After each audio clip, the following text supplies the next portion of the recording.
எல்லாருக்கும் வணக்கங்க. இன்னைக்கு புது வருஷத்துல என்ன விசேஷம், எங்க கிளம்பியாச்சுன்னு பார்த்தீங்கன்னாக்கா, விநாயகர் கோயிலுக்கு சக்கரை பொங்கல் வச்சு 10 பேத்துக்கு அன்னதானம் குடுத்துட்டு வரலான்னு கிளம்பியாச்சுங்க. போனோடனே பாருங்க இதுதான் எங்க விநாயகர் கோயில். அப்படியே அரச மரத்தடியில நிழல்ல சூப்பராக உட்காந்துட்டு இருக்காரு. இப்போ பொங்கல் வைக்க ஆரம்பிச்சாச்சுங்க. சூப்பராக பொங்கலும் செம்மையாக பொங்கி வந்துடுச்சு. சக்கரை பொங்கல்னாலே நல்லா கொலைய வேக வச்சு அதுக்கப்புறம் சர்க்கரையை போட்டு முந்திரி ஏலக்காய் திராட்சை எல்லாம் போட்டால் சூப்பராக நெய் ஊற்றி இறக்கிட்டா சூப்பரான சக்கரை பொங்கல் ரெடிங்க.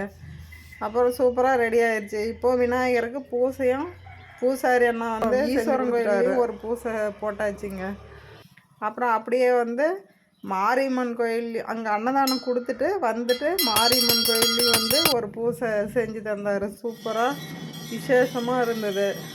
மாரியம்மனை பார்க்குறதுக்கே செம்மையாக அலங்காரத்தோடு உட்காந்துட்டு இருந்தாங்க அம்மன். பார்த்துட்டு சாமி கும்பிட்டு கிளம்பியாச்சுங்க வீட்டுக்கு. பாருங்க இன்னைக்கு சூப்பரான தரிசனம், சூப்பராக பொங்கல் வச்சு அன்னதானம் கொடுத்துட்டு வீட்டுக்கு வந்தாச்சுங்க. ஓகே, அடுத்த வீடியோவில் பார்க்கலாம். பாய்ங்க. பாய்.